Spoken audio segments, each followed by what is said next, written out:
ఈ ప్రవేశాన్ని బట్టి స్తోత్రాలు. ఈ 2022 సంవత్సరం ఈ 2 ఆదివారం ప్రభువా మీరు మమ్మల్ని ప్రవేశపెట్టారు. మమ్మలను సజీవులుగా ఉంచారు. స్తోత్రాలు. ఇంతవరకు మీ నామాన్ని మహింపరుచుకున్నారు. స్తోత్రాలు ప్రభువా. ఈ శ్రేష్టమైన సమయంలో కూడి వచ్చిన బిడ్డలందరిని దీవించండి. మీ బిడ్డలకు అవసరమైన మాటలు మీరు అందించండి. మీ స్వరాన్ని మాకు వినిపింపచేయండి. అత్యున్నతంగా మీ నామాన్ని హెచ్చించుకొనమని యేసు నామములో అడిగి వేడుకుంటున్నాం తండ్రి. ఆమేన్. కూర్చుంది. క్రీస్తునందు ప్రియ దేవుని బిడ్డలందరికీ యేసు క్రీస్తు వారి ఘనమైన నామంలో అందరికీ వందనాలు తెలియజేస్తున్నాను. దేవుడు ప్రేమించి మనకు అనుగ్రహించిన ఈ 2022 సంవత్సరం మరి ఈ 2 ఆదివారాన్ని బట్టి మనం ప్రభు ఎంతో రుణస్థులమై ఉన్నాం. మరి అనుదినం దేవుడు మనల్ని కాపాడుతూ భద్రపరుస్తూ సంరక్షిస్తూ కీడులో నుండి మనల్ని ఏం చేస్తున్నాడు? తప్పిస్తూ ఉన్నాడు. కీడులో నుండి తప్పించే దేవుడు ఆయన. మనం మీకు ఎబ్బేజు తెలుసా? పరిశుద్ధ గ్రంథంలో ఎబ్బేజు ఉన్నాడు. ఆ పేరు ఎవరు పెట్టుకోరు, అందుకే ఆ పేరు మనకి అంతగా అవగాహన లేదు. ఎబ్బేజు అన్న పేరుకి అర్థం ఏమిటంటే వేదన అని అర్థం. అందరు చెప్పండి, ఏమిటి? వేదన, బాధ, నొప్పి అని అర్థం ఎబ్బేజు అన్న పేరుకి. ఎందుకు ఆ పేరు పెట్టిందంటే వాళ్ళ అమ్మ పెట్టింది ఆ పేరు. ఎందుకు అంటే ఎబ్బేజుకి వాళ్ళ అమ్మ ప్రసవించేటప్పుడు, డెలివరీ అయ్యేటప్పుడు ఒక రకంగా చచ్చిపోయి బ్రతికిందామా, అంత వేదన పడింది. అందుకే గుర్తుగా వేదన పడి నిన్ను కన్నాను అని ఎబ్బేజు అని పేరు పెట్టింది. అంటే దాని అర్థం వేదన అని ఉంది కాబట్టి ఎవరు ఆ పేరు పెట్టుకోరు. ఎబ్బేజు పెద్దోడయ్యాడు, గొప్పోడు అయ్యాడు. ఎలా అయ్యాడో తెలుసా? దేవుని యందు భయభక్తులు కలిగి ఎదిగాడు. ఎబ్బేజు పెద్దోడైన తర్వాత ప్రార్థన చేశాడు. ఆ ప్రార్థనలో 4 విషయాలు దేవుణ్ణి అడిగాడు. మొట్టమొదటి విషయం ఏమని అడిగాడు అంటే, ప్రభువా నీవు నన్ను దీవించాలి అని అడిగాడు. మొట్టమొదట నీ దీవెన నాకు కావాలి అని అడిగాడు. రెండో విషయం దేవుణ్ణి ఏమడిగాడు అంటే, నా సరిహద్దులు విశాలపరచు అని అడిగాడు. ఎక్స్టెండ్ మై బౌండరీస్, నా సరిహద్దులు విశాలపరచు అన్నాడు. ఇక మూడోది, నీ చెయ్యి నాకు తోడుగా ఉండ దయచేయి అని అడిగాడు. ఎవరి చెయ్యి? దేవుని చెయ్యి. ఎందుకంటే కీడులో నుండి తప్పించు అన్నాడు. దేనిలో నుంచి? అందరు చెప్పండి, దేనిలో నుంచి? కీడులో నుండి తప్పించు అని అడిగాడు.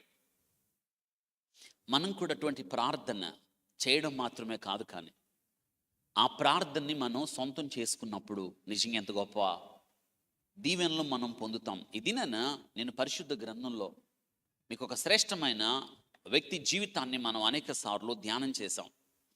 అయితే దేవుడు ఆ వ్యక్తితో 7 చక్కని మాటలు చెప్పాడు. దీన్ని 7 రకాల వాగ్దానాలు అనుకోవచ్చు. చూడండి, ఆ వాగ్దానాలు ఇచ్చింది ఎవరంటే దేవుడే. దేవుడు చూడండి, మాట ఇచ్చి నెరవేర్చే దేవుడు ఆయన. వాగ్దానాలు ఇవ్వడమే కాదు, కానీ వాటిని నెరవేర్చే దేవుడు ఆయన. అబద్ధం ఆడడానికి నరమాత్రుడు కాదు. నిజంగా మనం మాట చెప్తాం, మనం మర్చిపోతాం. ఒక్కొక్కసారి మనం మాట ఇచ్చి నెరవేర్చలేం. కానీ దేవుడు అలా కాదు. దేవుని వాగ్దానాలు ఎన్నైనవి కూడా అవన్నీ కూడా క్రీస్తునందు అవునన్నట్టుగానే ఉన్నాయి. ఇదినైనా మనం ఆలోచన చేసినప్పుడు, మనం దేవుని వాక్యాన్ని చదువుతున్నప్పుడు మనకి చాలాసార్లు ఎన్నెన్నో వాగ్దానాలు దేవుడు మనకి ఇస్తాడు. అయితే వినండి, అవన్నీ మన కోసమే. 31 రాత్రి మనం వాగ్దానాలు తీసుకుంటాం కదా, తీసుకుంటారు అలాగా. తీసుకోవాలి. చాలా కాలం మనం ఒకలాంటి వాగ్దానాలు లేవనుకోండి, చాలామంది రారు. వస్తారా? రారు. మీకు తెలుసా, ఒక గొప్ప బైబిల్ పండితుడు చెప్పాడు, దాదాపుగా పరిశుద్ధ గ్రంథంలో 1189 అధ్యాయాలలో 40,000 వాగ్దానాలు ఉన్నాయని చెప్పాడు. ఎంత? 40,000 వాగ్దానాలు. మనం ఎన్ని తీసుకుపోయాం ఇక్కడి నుంచి? ఇంకా మిగతా వద్దా? అని కావాలి. ఇప్పుడు బ్యాంకుకి వెళ్ళిన తర్వాత మనల్ని డబ్బులు దాచే రూమ్ని ఏమంటారు? అక్కడ డబ్బులు ఉంటాయి కదా, ఆ డబ్బులు దాచే రూమ్ని ఏమంటారు? అక్కడ స్ట్రాంగ్ రూమ్ అంటారు. అందులో ఏముంటాయి? డబ్బులు ఉంటాయి కదా. మిమ్మల్ని లోనికి వెళ్ళి మీ చేతికి మీకు ఎన్ని కావాలో తెచ్చుకోండి, అన్ని 500 బండిల్స్ ఉన్నాయి అనుకోండి. 500 కన్నా పెద్ద ఇప్పుడు 2000 వస్తున్నాయా? రావట్లేదు అనుకోండి. సరే 2000 బండిల్స్ ఉన్నాయి అనుకోండి. అక్కడ ఒక్కొక్క బండిల్ ఎన్ని ఉంటాయి? ఎన్ని నోట్లు ఉంటాయి?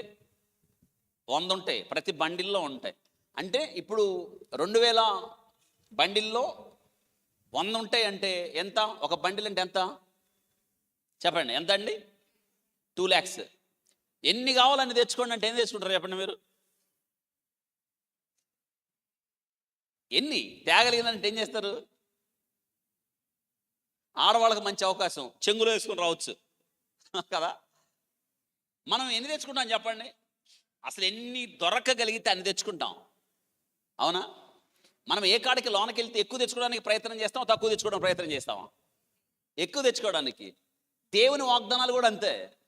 నువ్వు ఎన్ని కావాలంటే అన్ని ఉన్నాయి, మరి ఒక్కదాంతో ఎందుకు? మనకు అలవాటైంది అలాగా. దేవుని వాగ్దానాలు ఎన్నైనా అవన్నీ కూడా క్రీస్తునందు అవునన్నట్టుగానే ఉన్నాయి అన్నాడు. అవునన్నట్టుగానే వాగ్దానాలు ఇచ్చి ఆయన నెరవేర్చే దేవుడు. అబద్ధం ఆడడానికి ఆయన నరమాత్రుడు కాదు. దేవుడు మర్చిపోడు మనల్ని. ఈ దినాన యాకోబుకు దేవుడు 7 రకాలుగా చక్కని అష్యూరెన్స్ ఇచ్చాడు. 7 రకాల వాగ్దానాలు, 7 విషయాలు చెప్పాడు. 7 విషయాలు దేవుడు నెరవేర్చడానికి ఇష్టపడుతున్నాడు. పరిశుద్ధ గ్రంథంలో యాకోబు స్థానంలో నువ్వు నేనున్నాం. యాకోబు లక్షణాలు నీలో నాలో ఉన్నాయి. యాకోబు అన్న చోట నీ పేరు నా పేరు రాసుకున్నప్పుడు ఆ వాక్యం మనకు అర్థమవుతుంది. ఆయన యాకోబు దేవుడని పిలిపించుకోవడానికి ఆయన సిగ్గు. మన ఇంట్లో మనకు 3 పిల్లలు అనుకోండి, మిగతా 2 బాగా చదువుకోలేదు, మంచోళ్ళు కాదు, మన మాట వినలేదు, సరిగ్గా స్కూల్కి వెళ్ళటం లేదు, సరిగ్గా చదవట్లేదు, వాళ్ళు పెట్టిన పరీక్షల్లో ఫెయిల్ అయిపోతున్నారు. ఒక బిడ్డ బాగా చదువుకున్నాడు, మంచి పేరు తెస్తున్నాడు. మనం ఎవరి గురించి చెప్పడానికి ఇష్టపడతాం? బాగా చదువుకొని మనకు మంచి పేరు తెచ్చే బిడ్డ నా బిడ్డ అని చెబుతావు. కానీ దేవుడు ఎవరైతే చదవలేదో, ఎవరైతే చెడ్డ పేరు తెచ్చాడో, ఎవరైతే ఆయన పేరుకు నష్టం కలగజేశాడో అంటున్నాడు, యాకోబు దేవుణ్ణని పిలిపించుకోవడానికి ఆయన సిగ్గు. ఒకవేళ సిగ్గుపడి ఉంటే మనం ఈరోజు ఈ వాక్యం ఇక్కడ వినేవాళ్ళం కాదు. ఆయన అబ్రహాము దేవుడు, ఇస్సాకు దేవుడు. యాకోబులు ఎవరున్నారు? నువ్వు నేనున్నాం. యాకోబు లక్షణాలు ఎవరి? యాకోబుకు నిజమైన వారసులు మనమే. యాకోబులో ఉన్న మోసకారితనం మనలో ఉంది. యాకోబు జీవితం నీ జీవితాన్ని, నా జీవితాన్ని సూచిస్తూ ఉంది. ఆయన యాకోబు దేవుడని పిలిపించుకోవడానికి. యాకోబు అంటే ఏంటి తెలుగులో? ఏం పేరు పెట్టారు మీరు యాకోబుకి? మోసగాడు అని పెట్టారా? మోసగాడు కాదు, యాకోబు మడిమను పట్టుకునేవాడు. సరే, ఆయన లక్షణాన్ని బట్టి మోసగాడు అన్నారు. యాకోబు అంటే మోసగాడు కన్నా మడిమను పట్టుకునేవాడు. వినండి, సరే మోసగాడు అనుకుందాం, మోసం చేస్తాడు. ఇప్పుడు తెలుగులో చదవండి, ఆయన ఎవరు దేవుడు? చదవండి. ఇప్పుడు అబ్రహాము దేవుడు. అబ్రహాం ఎవరు? విశ్వాసులకు తండ్రి. గుడ్, విశ్వాసులకు తండ్రి. ఇస్సాకు నవ్వు వినువారెల్లరూ, కాబట్టి నవ్వు తెప్పించే ఆయనకి దేవుడు. మరి యాకోబు తెలుగులో చదవండి ఆ పదం. ఏ దేవుడు ఆయన? ఎవరికి దేవుడు? పెద్దగా చెప్పండి. మోసగాళ్ళకి దేవుడు. వింటున్నారా? మోసగాళ్ళ దేవుడని పిలిపించుకోవడానికి ఇష్టపడలేదు. యేసుక్రీస్తు ప్రభువారు మీకు గుర్తొస్తుందా? యేసుక్రీస్తు ప్రభువారు ఈ లోకంలో ఉన్నప్పుడు ఆయనకు ఒక పేరు పెట్టారు, పాపుల స్నేహితుడు. ఎవరు స్నేహితుడు? మనం ఎవరితో సహవాసం చేయడానికి ఇష్టపడతాం? మనకన్నా గొప్పవాళ్ళతో, మంచి పేరుతో, మంచి పేరు ప్రఖ్యాతులు ఉన్న వాళ్ళకి, సమాజంలో మంచి విలువ ఉన్న వాళ్ళకి, వాళ్ళతో మనం స్నేహం చేస్తాం. చెడ్డోళ్ళతో స్నేహం చేస్తామా? చేయం. చేస్తామా? చేయం. కానీ యేసుక్రీస్తు ప్రభువారు పాపుల స్నేహితులుగా పిలువబడ్డాడు. గుర్తుపెట్టుకోండి, పాపుల స్నేహితుడు ఆయన. జకయా త్వరగా దిగు, నేడు నేను నీ ఇంట ఉండవలసి ఉన్నది అన్నప్పుడు జకయా త్వరగా దిగి యేసును చేర్చుకునేను. ఇప్పుడు జకయ్య ఎవరింటికి పోతున్నాడు? యేసయ్య ఎవరింటికి పోతున్నాడు? జక్కయ్య ఏసైని తీసుకుని వెళ్తున్నాడు తన ఇంటికి. ఏసయ్య జక్కయ్య ఇంట్లో ఉండడానికి ఇష్టపడ్డాడు. అది చూసిన జనం ఏమన్నారు, ఇదేంటి పాపి అయిన మనిషితో ఉండడానికి, బస చేయడానికి వెళ్తున్నాడు. యేసుక్రీస్తు ప్రభు అన్నమాట, ఆయన పాపుల స్నేహితుడు, ఆయన మోసగాళ్లకు దేవుడు, ఆయన హంతకులకు దేవుడు, పనికిరాని వాళ్ళకు దేవుడు, దుష్టులకు దేవుడు, పాపులకు దేవుడు, సమాజంలో వెలివేయబడిన వారికి దేవుడు, నష్టం కలిగించే వారికి దేవుడు, హంతకులకు దేవుడు, పనికిమాలిన వాళ్ళకి దేవుడు, ఆయన అనీతిమంతులకు దేవుడు ఆయన. అందుకే ఆయన అన్నాడు, నేను పాపులను పిలవచ్చును కానీ నీతిమంతులను పిలవ. ఈరోజు మనమే ఆ జాబితాలో ఉన్నాం. వినండి జాగ్రత్తగా, మీరు అర్థం చేసుకోండి. ఈ 2022 సంవత్సరంలో దేవుడు నిన్ను నన్ను బ్రతికిచ్చి ఈ దినాన 2వ ఆదివారం, అప్పుడే ఎన్నో ఆదివారం వచ్చింది. మీరు ఎట్టే ఉంటే మళ్ళీ 2000 మళ్ళీ మనం వెళ్ళిపోతూ ఉంటాం. అందుకే మనం కాలాన్ని గట్టిగా పట్టుకోవాలి, కాలంతో పరిగెత్తాలి. కాలం విలువైంది, కాల విలువ తెలుసుకొని మార్చుకోవాలి. మీరు ఎప్పటికప్పుడు మీ తీర్మానాలు గొప్పగా చేసుకుంటా మరింతగా మీరు బలంగా బ్రతకాలి. కొత్త కొత్త తీర్మానాలు చేసుకోవాలి. మీరులా ఉండకూడదు. మీలో గొప్ప మార్పు రావాలి, రూపాంతరం పొందాలి, అభివృద్ధి చెందాలి. అన్ని విషయాలను అభివృద్ధి చెందాలి, ఒక్క విషయంలో కాదు. అంతేకాని రోజు రోజుకి వారానికి దిగజారిపోకూడదు, బలహీన పడిపోకూడదు. కొత్త కొత్త తీర్మానాలతో మీరు ముందుకెళ్ళాలి. మీ తర్వాత వారికి మీరు మార్గం చూపించాలి. మీ తర్వాత వచ్చేవారు మిమ్మల్ని చూసి మీ మార్గంలోకి రావాలి. ఈ 2022 మీ జీవితంలో అలా మారాలి. అలా మారేటట్టు మీరు చర్యలు ఉపక్రమించాలి, చర్యలు తీసుకోవాలి. అంతేగాని నీరసంగా, నిస్సత్తువుగా, బలహీనంగా ఎందుకులే ఈ జీవితం అన్నట్టు బ్రతకండి. అలా ఉండకూడదు అసలు. మీరు దేవుడు మనకి ఈ నూతన సంవత్సరం ఇచ్చాడు అంటే గుర్తుపెట్టుకోండి, ఆయన తన విశ్వాస్యత మన జీవితంలో ఎంత గొప్పదో ఆలోచించాలి. మనం పనికిరాని వారు ఎవరు లేము ఇక్కడ, మీరు గుర్తుపెట్టుకోండి. మనం చాలాసార్లు కోపం వస్తాయి, యూజ్లెస్ ఫెలో అంటాం. యూజ్లెస్ ఎక్కడ లేదు. మనలో ఎవ్వరూ యూజ్లెస్ లాగా ఉండరు. నువ్వు యూజ్ఫుల్, నీవు దేవునికి ఉపయోగకరమైన వ్యక్తిగా ఉండాలి. కాబట్టి అప్పుడే ఒక వారం దాటిపోయింది. ఎన్నో వారానికి వచ్చేసాం? 2వ వారానికి వచ్చేసావు. మళ్ళీ సెలవులు కూడా వచ్చేసినాయి. ఏ సెలవులు? సంక్రాంతి సెలవులు. 10 రోజులు హాయిగా ఇంటికాడ ఉండి చివరి రోజు అంటారు అప్పుడే సెలవులు కూడా అయిపోయాయా? అప్పుడే సెలవులు కూడా అయిపోతాయి. కాబట్టి కాలం ఎవరి కోసం ఆగదు. కాబట్టి కాలాన్ని సద్వినియోగం చేసుకోండి. ఈ లోకంలో నిజమైన శక్తిమంతుడు, ఆస్తిపరుడు ఎవరైనా ఉన్నారంటే కాలాన్ని సద్వినియోగం చేసుకునేవాడు. గుర్తుపెట్టుకోండి, యాకోబు దేవుడు, ఆయన యాకోబు దేవుడుగా ఉండడానికి ఆయన ఇష్టపడ్డాడు. గుర్తొస్తుందా? యాకోబు మడిమను పట్టుకున్నాడు. యాకోబు మోసగాడు, ఇంకా కపట స్వభావి. మీ అందరికీ తెలుసు యాకోబు. ఇద్దరు అన్నదమ్ములు, వాళ్ళిద్దరు, ఏశావు, యాకోబు. చిన్నోడు మోసం చేశాడు, తండ్రిని మోసం చేశాడు. ఎవరిని? ఇంకా అన్నని మోసం చేశాడు. ఏం చూపించి? తమ్ముడు అన్నకేం చూపించాడు చెప్పండి? ఏ కూర? చిక్కుడుగాయ కూర చూపించాడు. పాపం చూడండి, చిక్కుడుగాయ కూర చూపించి జ్యేష్ఠత్వ హక్కును లాగేశాడు. తండ్రికి ఏం చూపించాడు? ఏం కప్పుకున్నాడు? కప్పుకున్నాడు. కప్పుకొని తవుడు చూస్తే ఇదేంటి చర్మం ఏశావులాగుంది, స్వరం. జాగ్రత్త పడ్డాడు, చూడండి, జాగ్రత్త పడ్డాడు. నేనే, ఇదేంట్రా నీ స్వరం యాకోబులాగుంది, దగ్గరికి రా అని చూశాడు. నీ దేహం ఏశావులాగుంది. ఏశావుకు ఒళ్ళంతా రోమాలు ఉంటాయి అన్నమాట. ఏశావులాగుంది. ఇంత తొందరగా నీవు వేటాడి మాంసం ఎలా తీసుకొచ్చావు అన్నప్పుడు నీ దేవుడైన యెహోవా దానిని నా ఎదుటకు రప్పించాడు. మాటలు కూడా చూడండి, ఒక సినిమాకి మాటలు చాలా విలువైనవి కదా. మాటలు, ఒక సినిమా పేర్లు పడేటప్పుడు మాటలు ఎవరు రాశారని ఉంటారు. ఈ మాటలు కూడా ఎట్లా రాశాడు చూడండి. అంటే వేషమే కాదు, మాటలు కూడా మాట్లాడగలడు. ఎవరు? యాకోబు. నీ దేవుడైన యెహోవా అది నా ముందుకు రప్పించాడు. పాపం పెద్ద ఆయన తినేశాడు, ఆస్వాదించాడు. ఎవరు అనుకుంటున్నాడు? ఏశావు అనుకుంటున్నాడు. ఎవరిలాగా నిలబడ్డాడు? ఏశావులాగా నిలబడ్డాడు. ఈ సంగతి అన్నకు తెలిసింది. అన్న వచ్చేసాడు.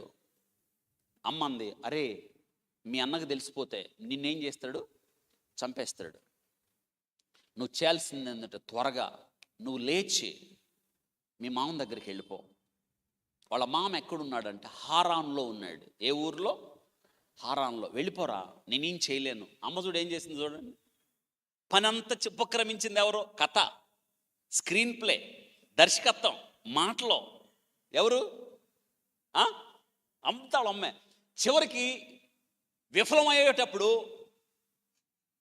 వాళ్ళ అమ్మే ఉంది, నా చేతులు ఏమి, నీ ప్రాణం నువ్వు దక్కించుకోవడం, త్వరగా హరియా వచ్చేసాడు రా మీ అన్న, తొందరగా వెళ్ళిపో అంటే పాపం ఎన్నడూ వాళ్ళ అమ్మని విడిచిపెట్టినోడు కాదు, ఎన్నడూ గుడారాలు విడిచిపెట్టినవాడు కాదు, ఎన్నడూ వాళ్ళ అమ్మతో ఎక్కడుండేవాడు? గుడారాల చుట్టూ తిరిగే గుడారాల వాసి. అన్నేమో అరణ్యంలో తిరిగేవాడు. ఏం తెలియదు, ఎక్కడికి వెళ్ళాలో తెలియదు. చివరికి ప్రాణ భయంతో పరుగులు తీస్తూ ఉన్నాడు. పరుగులు తీసి వెళ్ళిపోయాడు. ఒంటరి ప్రయాణం తన జీవితంలో ఎప్పుడు చేయలేదు.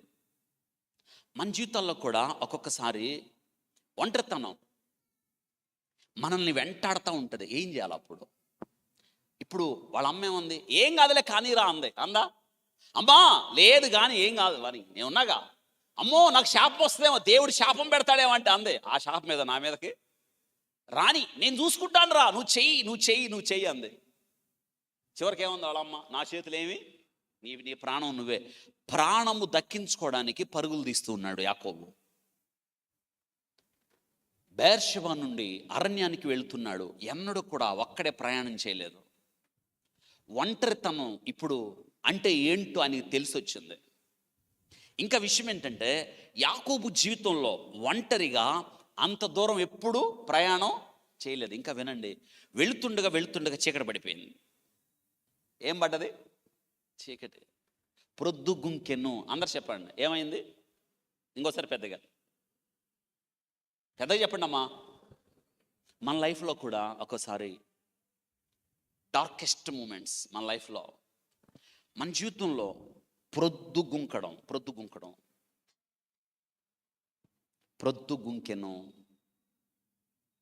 నాకు తెలిసిన ఒక అంకుల్ చనిపోయాడు. మాట్లాడుతూనే ఉన్నాడు. ఇంటికి వెళ్ళాడు. ఆయన వాళ్ళ భార్య అందంట, చికెన్ తీసుకురాయా అందంట. చికెన్ తెచ్చాడు. ఆమె చెప్పనవి కూడా తెచ్చాడంట. ఆమెకి ఇష్టమైనవి తెచ్చాడంట. కూరగాయలు తెచ్చాడు. వండు అన్నాడు.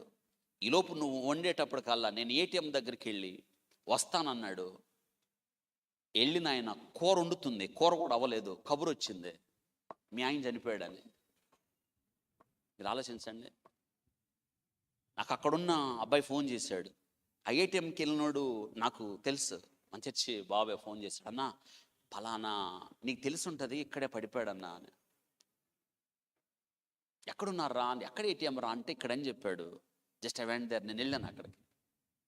ఏటీఎంలోనే అసలు ఆ ఏటీఎంకి ఏ శ్వాస ఏం లేదన్నా, నేను చూశాను. నేను వెళ్ళాను. వెళ్ళేటప్పటికి ఆ ఏటీఎంకి అక్కడే కుప్పగూలిపోయాడు. డ్రా చేశాడు, సగం పైన ఉన్నాయి డబ్బులు చేతిలో, ఏటీఎం కార్డు కింద ఉంది. చనిపోయి ఉన్నాడు ఆయన. It's very tragedy. చివరికి ఏం చేయాలో అర్థం కాలేదు. వాళ్ళని నేను సమకూర్చి ఆయన ఇంటికి చేర్చాం. వాళ్ళ భార్య అంటుంది, ఇంకా నా జీవితం చీకటి, ఈయన లేకుండా నేను ఎందుకు, ఇంకా అక్కడే కొడుకోడు అమెరికాలో ఉంటాడు, నేను ఎవరి కోసం బ్రతకాలి, ఎవరి కోసం జీవించాలి? నా జీవితం చీకటి అయిపోయింది. నా జీవితం చీకటి. మన లైఫ్లో కూడా ఒక్కొక్కసారి ప్రొద్దుగుంకే వేళలు వస్తాయి. ఏం చేయాలి? చీకటి పడే దినాలు వస్తాయి. ఏం చేయాలి? ఇదే చీకటి చీకటి చీకటి, దుర్దినాలు, కష్టకాలాలు, ఊహించని పరిస్థితులు నీ జీవితంలో నీకు చెప్పిరావు. చెప్పొస్తే జీవితం కాదు. చెప్పొస్తే జీవితం ఎలా అయితే చెప్పండి, చెప్పి రాదు, వస్తాయి మన జీవితంలో. అయితే గుర్తుపెట్టుకోండి, అమ్మ నేనున్నానురా, కానీ నేనున్నాను, ఏం కాదురా, చెయ్యి అంది. చివరికి ప్రయత్నము బెడిసికొచ్చేటప్పుడు కల్లా నా చేతులు ఏమి, ఇప్పుడు పరుగులు తీయాల్సి వచ్చింది. యాకోబు ఒక్కడే. ప్రొద్దుగుంకింది. యాకోబు ముందుకెళ్ళలేడు. అరణ్యం, అది చీకటి, ఏం చేయాలో అర్థం కాలేదు. కూర్చున్నాడు, ముందుకెళ్ళలేడు, దారి తెలియదు. పాడైన భీకర ధ్వని కలిగిన అరణ్యం, ఎవరు లేరు, ఏ మనిషి లేడు, మాట్లాడేవాడు ఎవరు లేడు, ఏ వెలుగు లేదు అక్కడ. ప్రొద్దుగుంకింది. ఒక రాయి తీసుకున్నాడు. ఏం చేస్తాడు? తల కింద పెట్టుకొని కళ్ళు మూసుకున్నాడు. అంతవరకు చేయగలిగాడు. ఈరోజు నీ లైఫ్లో, నా లైఫ్లో, మన జీవితాల్లో ఇంతవరకు చేయగలం. ఏం చేస్తాం? చీకటి కలిగినప్పుడు మనం అక్కడే కుప్ప కూలిపోవడం తప్ప ఏమీ, వినండి, నువ్వు ఎక్కడైతే ఆగిపోతావో అక్కడ దేవుడు పని చేయడం ప్రారంభిస్తాడు. అందరు చెప్పండి, నేను ఎక్కడైతే ఆగిపోతానో దేవుడు అక్కడ పని చేయడం. అందరూ ఒకసారి చెప్పుకోండి అన్నమాట. ఇంకోసారి పెద్దగా. రైట్, ఇప్పుడు రండి ఆదికాండం 28వ అధ్యాయం. 7 రకాల మీ జీవితంలో ఒకవేళ ఇటువంటి పరిస్థితులు ఎవరైనా ఉంటే, కష్టకాలాల్లో, బాధల్లో, వేదనలో, దిగుల్లో, విచారంలో, ప్రొద్దుగుంకు వేళల్లో, దారి తెలియని పరిస్థితుల్లో, నిరాశ నిస్పృహల్లో, కలవరం చెందుతున్న పరిస్థితుల్లో, దిక్కుతోచని పరిస్థితులు ఒకవేళ ఉంటే, 28వ అధ్యాయం ఆదికాండం 7 వాగ్దానాలు దేవుడు మీకు చెప్తున్నాడు. మీరు భయపడకండి, అధైర్యపడకండి, ఇగో 7 వాగ్దానాలు నేను మీతో మాట్లాడుతూ ఉంటున్నాను అంటున్నాడు. 10వ వచనం నుండి చదువుతున్నాను, జాగ్రత్త వినండి. యాకోబు బెయేర్షెబా నుండి బయలుదేరి హారాను వైపు వెళ్ళుచుండగా ఒక చోట చేరి ప్రొద్దుగుంకినప్పుడు అక్కడ రాత్రి నిలిచిపోయిన. మనం కూడా అంతే కదా, ప్రొద్దుగుంకిన వేళ ఏం చేస్తాం? నిలిచిపోతాం. ఎక్కడికి వెళ్ళలేం, దారి తెలీదు, తోడు లేని మనకి ఏం చేయాలి? ఆ రాత్రి నిలిచిపోయాను. ఆ చోటి రాళ్ళల్లో ఒకటి తీసుకొని తనకు తలగడగా చేసుకొని అక్కడ పండుకొనెను. తలగడగా చేసుకున్నాడు ఒకడే. ముందుకు వెళ్ళి అప్పుడు ఒక కలక్కనెను. అందులో ఒక నిచ్చెన భూమి మీద నిలపబడి ఉండెను. అండర్లైన్, దానిపైన ఒకటి, ఒక నిచ్చెన. చూడండి, దేవుడు ఆగిపోయాడు. నేను చెప్పాను ఇందాక, ఆగిపోయిన చోట దేవుడు పని చేస్తాడు. అవును, దేవుడు ఆగిపోయాడు. ఆయన ప్రయాణం ఆగిపోయింది. దేవుడు అతనితో మాట్లాడుతున్నాడు. చూడండి, నిచ్చెన వేసెను భూమి మీద, అందులో ఒక నిచ్చెన భూమి మీద నిలపబడి ఉండెను. గమనించండి ఆ పదం, నిలపబడి, నిలువబడి, నిలపబడి ఉండెను. గమనించారా? ఒకటి, నిచ్చెన భూమి మీద నిలపబడి ఉండెను. దాని కొన ఆకాశము కంటెను, దాని మీద భూమి దేవుని దూతలు ఎక్కుచు దిగుచుంటారు. దాని కొన ఎలా ఉంది అంటే, నిచ్చెన వేయబడింది, కింద కొన భూమిని తగులుతూ ఉంది, పై కొన దేన్ని తగులుతూ ఉంది? ఆకాశాన్ని తగులుతూ ఉంది. మరియు యెహోవా దానికి పైగా నిలిచి, పైన ఎవరున్నారు? దేవుడు ఉన్నాడు. వినండి, ఈయన ఒక్క నిలిచిపోయాడు. ఇక్కడ మీకు అర్థం అవ్వాలి ఈ వాక్య భాగం. ఆ చీకట్లో నిలిచిపోయాడు యాకోబు, నిలిచిపోయాడు. ఆ రాయిని తలగడ చేసుకుని పడుకోవడం దేవుడు అతనితో, చూడండి, నిచ్చెన ఒకటేశాడు. నిచ్చెన, ఆ నిచ్చెన ఎంత పెద్దది? రెండింటిని కలుపుతుంది. దేన్ని? భూమిని. ఆ నిచ్చెన చూశారు కదా, ఒకసారి నిచ్చెన ఇమాజిన్ చేసుకోండి. నిచ్చెన మనం ఏదైనా పైకి ఎక్కడానికి ఏం వాడతాం? నిచ్చెన వాడతాం. నిచ్చెన, ఇప్పుడు దేవుడు యాకోబు కొరకు వేసిన నిచ్చెన 2 కొనలు భూమిని తగులుతూ ఉన్నాయి, 2 కొనలు ఆకాశాన్ని తగులుతూ ఉన్నాయి. అనగా భూమిని ఆకాశాన్ని కలిపిన నిచ్చెన. అందరూ చెప్పండి, దేన్ని కలిపిన నిచ్చెన? గుడ్, భూమిని ఆకాశాన్ని కలిపిన నిచ్చెన ఇది. రెండో విషయాన్ని గుర్తుపెట్టుకోండి, ఈ నిచ్చెన మీద దేవుని దూతలు ఎక్కుతూ దిగుతూ ఉంటే దేవుడు పైన ఉన్నాడు. ఆ నిచ్చెన పైన అదే రాయబడింది ఇక్కడ, చూడండి. ఆ నిచ్చెన భూమి మీద నిలపబడి ఉండెను, దాని కొన ఆకాశము నంటెను, దాని మీద దేవుని దూతలు ఎక్కుచు దిగుచు ఉండ్రి. మరియు యెహోవా దానికి పైగా నిలిచి. పైన ఎవరున్నారో? నిచ్చెన పైన దేవుడు నిలిచున్నాడు. చూడండి, దేవుడు, మీరేం రాసుకున్నారు? మొట్టమొదట నిచ్చెన వేసిన దేవుడు. 2, చూడండి, దేవుడు అంటున్నాడు, మరియు యెహోవా దానికి పైగా నిలిచి, నేను నీ తండ్రి అయిన అబ్రహాము దేవుడను, ఇసాకు దేవుడైన యెహోవాను, నువ్వు పండుకొని ఉన్న ఈ భూమిని నీకును నీ సంతానమునకు ఇచ్చేదను. నీ సంతానము భూమి మీద లెక్కకు ఇసుక రేణువుల వలె అవును. నీవు పడమటి తట్టునకు, తూర్పు తట్టునకు, ఉత్తరము తట్టునకు, దక్షిణము తట్టుకు వ్యాపించెదవు. భూమి మీ యొక్క వంశములన్నీ నీ మూలముగాను, నీ సంతానము మూలముగాను ఆస్వాదించబడును. 2, వినండి, ఇక్కడ యాకోబు కోరుకున్నాడా? దేవుడే మాట్లాడా? 2వ మాట రాయండి, మాట్లాడిన దేవుడు. 2వ వాగ్దానం, 1 నిచ్చెన వేసిన దేవుడు, 2 మాటలాడిన దేవుడు. మీ జీవితాల్లో కూడా గుర్తుపెట్టుకోండి, మీకు నిచ్చెన ఇస్తాడు దేవుడు. అబ్బా, ఎంత మంచి దేవుడు! నిచ్చెన వేసి నిచ్చెన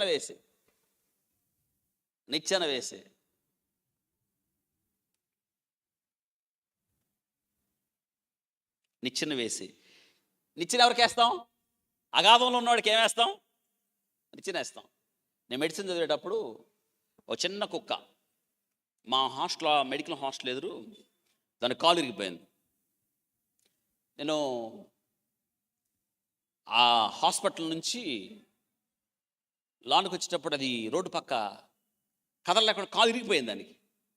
దాన్ని నేను నా బండి ఆపి దాన్ని తీసుకొని నా రూమ్కి పోయాను. రూమ్కి పోయి పెంచేదాన్ని, పెద్దదైంది. కాలు కట్టి దాన్ని కాలు కట్టారు. అది భలే లావు, భలే అందంగా తయారైపోయింది కుక్క. చివరికి దానికి ఒక పేరు పెట్టారు, నోవన్న కుక్క. దాని పేరు ఏం పేరు? అందరు రూమ్లోకి తెలిసిపోయింది ఉన్న కుక్క. ఒక 3 days సెలవులు వచ్చినాయి. అదేం చేస్తుందంటే, తలుపేసి ఉండటం వల్ల అది బాత్రూమ్ అక్కడే పాడు చేస్తుందంట. అది ఊడ్చేవాడు నేపాలోడు వాడు ఎప్పటి నుంచో దీనివల్ల అది పాస్ అక్కడే వస్తుంది, పాడు చేస్తుంది. నా రూమ్ బయటే ఉంటుంది అది. వాడికి నేనంటే భయం బాగా. వాడికి నా వల్ల దాన్ని ఏం అంటల్లా, ఊరుకోను నేను. అది మా ఆ లైన్లో ఉన్న పిల్లలందరికీ బాగా క్లోజ్ అయిపోయింది. అది అంత అందంగా తయారైంది ఆ కుక్క. పైగా నేను దాన్ని జాగ్రత్తగా చూసేటప్పటికల్లా ఇంకా నా మీద ఉన్న ప్రేమతో అభిమానంతో మా జూనియర్స్ అందరూ బాగా, పైగా నా రూమ్లో ఎప్పుడు ప్రేయర్ జరుగుతూ ఉండేది 123 రూమ్ నెంబర్లో. అందరికి అలవాటు అయిపోయింది అది. ఇక బాగా ఒక 3 days సెలవులు వచ్చి నేను ఇంటికి వచ్చాను. చెప్పొస్తా, అక్కడ ఉన్న వంటోళ్ళకి చెప్పొస్తా, దానికి అన్నం పెట్టండి, పెడతారు, అలవాటు దానికి. వీడేం చేశాడంటే, అక్కడున్న వాడి పేరు బహదూర్ అనేవాడు. నేను వెళ్ళటం చూసి దీన్ని ఏం చేయాలో తెలియక దాన్ని వేకుజామున ఆ రాత్రి అనుకుంటా తీసుకెళ్ళి మా హాస్టల్కి మూల చివరి ఎప్పుడో పాడుపడిపోయిన బావి ఉంది, చాలా లోతైన బావిలో పడేశాడండి. బావిలో పడేసి మూతేసి వచ్చేసాడు. పెద్ద క్యాంపస్, మాకు పెద్ద క్యాంపస్, ఆ మూల చివర ఎప్పుడో బావి అది. వాడు ఎప్పుడు వేసాడు అది, బహుశా ఆదివారం మధ్యాహ్నం వేసి ఉంటాడు. మాకు శుక్ర శని ఆదివారాలు కదా సెలవు. సోమవారం ఉదయాన్నే వెళ్ళాను. వెళ్ళటం మళ్ళీ నేను మెస్కి వెళ్ళి బ్రేక్ఫాస్ట్ చేద్దామని వెళ్ళేటప్పటికల్లా నాకు గుర్తులేదు. అది ఎదురొచ్చేది హడావుడిగా, హాస్పిటల్కి వెళ్ళి హడావుడిగా గుర్తులేదు నాకు ఆ కుక్క. వాస్తవంగా నాకు గుర్తు రావాలి, గుర్తు రాలేదు. నేను వెంటనే వచ్చి బ్రేక్ఫాస్ట్ చేసి వెళ్ళిపోయా. వెళ్ళి మధ్యాహ్నం వచ్చేటప్పటికల్లా నాకు వచ్చేటప్పుడు అరే నన్ను కుక్క వచ్చిద్ది, ఆ కుక్క ఏదని అడుగుతూ ఉండేటప్పటికల్లా ఆ మెస్ వాళ్ళకి తెలిసింది, వీడి తీసుకెళ్ళి గుంట్లో ఆ బావిలో పడేసాడు, చచ్చిపోయి ఉంటుంది అదని. నాకు చెప్పడానికి భయపడుతున్నారు, ఊరుకోను, చెప్పడానికి భయపడుతున్నారు. పైగా నేను జనరల్ సెక్రటరీ ఉన్నప్పుడు ఆ మెస్కి దాన్ని అంతటికి హాస్టల్లో నేను మెడిసిన్ చదివేటప్పుడు చాలా స్ట్రిక్ట్గా ఉండేవాడిని. నేను చెప్పడానికి భయపడుతున్నారు. వచ్చి మళ్ళీ మధ్యాహ్నం మెస్కి వచ్చేసరికి నాకు ఏమైంది కుక్క, ఏమైంది ఆ కుక్క ఏమైందంటే, వినండి, నేను వచ్చి ఆ మెస్కు కూర్చునేటప్పటికల్లా నా చెవులకి పెద్ద స్వరం ఏడుస్తుంది కుక్క. చూడండి, ఎక్కడో వినిపిస్తుంది. అప్పుడు నాకు ఒక్కలాంటి, వెంటనే అడిగాను కుక్క ఏముందంటే, అందులో మెస్సోడు ఒకడు వచ్చి చెప్పేశాడు, సార్ కుక్కను వాడు తీసుకెళ్ళి ఆ బావిలో పడేశాడు సార్, వాడు చచ్చిపోయి ఉంటుంది అని. ఒక్కసారి ఎక్కడ బావి అని ఇంక చూడండి, ఆడ పరిగెత్తుకొని వెళ్ళేటప్పటికల్లా పాడుపడిపోయిన బావి చెట్ల గుండా వెళ్ళేటప్పటికల్లా కుక్క పోరాడి ఆ బురదలో బురదైపోయి ఉంది కుక్క. కళ్ళు కనిపిస్తున్నాయి. అసలు నేను వెళ్ళి ఆ పెద్దగా కేకేసేటప్పుడు నా స్వరం విని ఎక్కడ లేని హుషారు వచ్చేసింది. నా యజమానుడు వచ్చేసాడు, ఇక నేను బయటకు వచ్చేస్తానండి. ఇప్పుడు దాన్ని ఎట తీయాలి? అగాధం బావి లోతు. వాడిని పట్టుకొచ్చారు పిల్లలు, ఎవరిని కొట్టారు, మీన్ బయటికి వాడిని కొట్టద్దు కొట్టేశారు. వాడిని బాగా కొట్టారు పిల్లలు, తలకు దెబ్బ కొట్టేశారు వాడిని. వాడు నేపాల్ నుంచి ఇక్కడ వస్తున్నాడు, వాడు బ్రతుకుతున్నాడు, కొట్టకండి అని. ఇప్పుడు ఏం చేయాలి? ఇప్పుడు అందరికీ వినండి, దిగాలని ఇష్టమే, కానీ ఆ బావి సంగతి ఏంటో తెలియదు. పైగా ఆ కుక్క ఎట్ట రిసీవ్ చేసుకుంటుందో తెలియదు. ఎవరు దిగాలి? నేనే దిగాలి. చూడండి పిల్లలు, ఇట్స్ వెరీ గుడ్. ఆ పిల్లలు 2 నిచ్చెనలు తెచ్చి, నిచ్చెనలు కట్టి, గంప తెచ్చి మెస్లో నన్ను దించారండి కిందకి.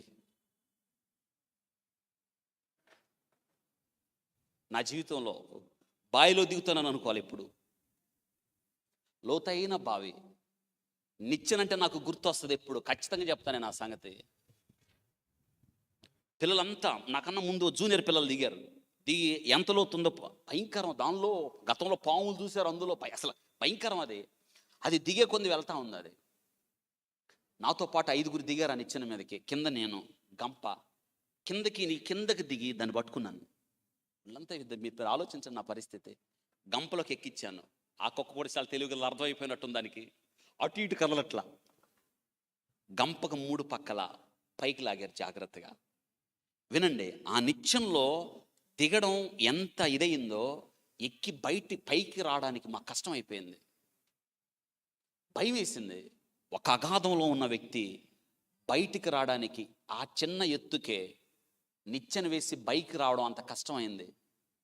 అర్థం చేసుకోండి, ఒక అగాధం యొక్క పరిస్థితి ఆ రోజు నాకు అర్థమైంది. మానవుని జీవితంలో కూడా మనం కూడా ఈ పాపము ద్వారా అగాధంలోకి వెళ్ళిపోయాం.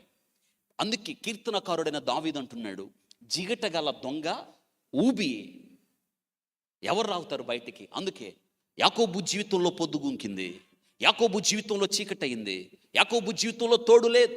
యాకోబు చేసిన పాపములు, యాకోబు యొక్క మోసం, యాకోబు యొక్క కపట స్వభావం యాకోబును వెంటాడుతూ ఉంది. పౌలు గారు అంటున్నాడు, తిమోతి వారి పాపములు వారి వెంట వెళుతున్నాయి. తిమోతి, ఎవరు ఆపగలరు చెప్పండి? నీ పాపము నిన్ను పట్టుకోవడానికి నిన్ను తరుముతున్నప్పుడు నువ్వు పరిగెత్తి పరిగెత్తి పరిగెత్తి పరిగెత్తి ఎక్కడికి వెళ్ళిపోయావు తెలుసా? ఊబిలోకి వెళ్ళిపోయినా నిన్ను పైకి తీసడానికి దేవుడు నిచ్చెన వేశాడు.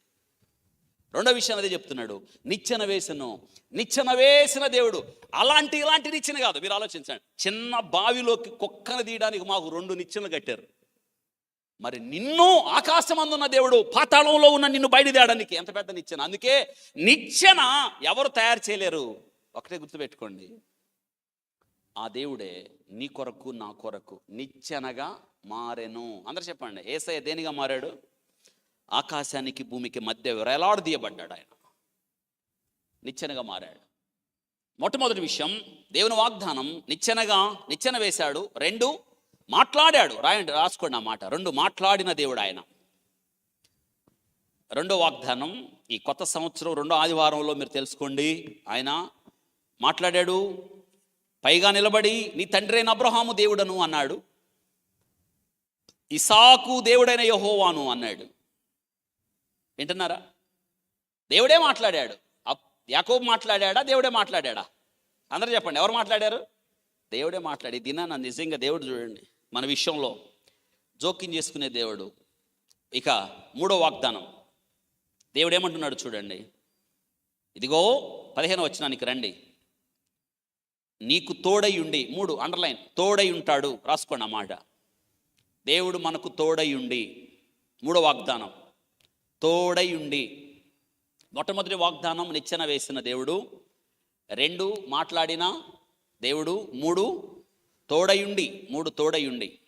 నీవు వెళ్ళు ప్రతి స్థలమందు నిన్ను కాపాడుచు. అండర్లైన్ 4 కాపాడు దేవుడు, కాపాడుచు, కాపాడుచు 4.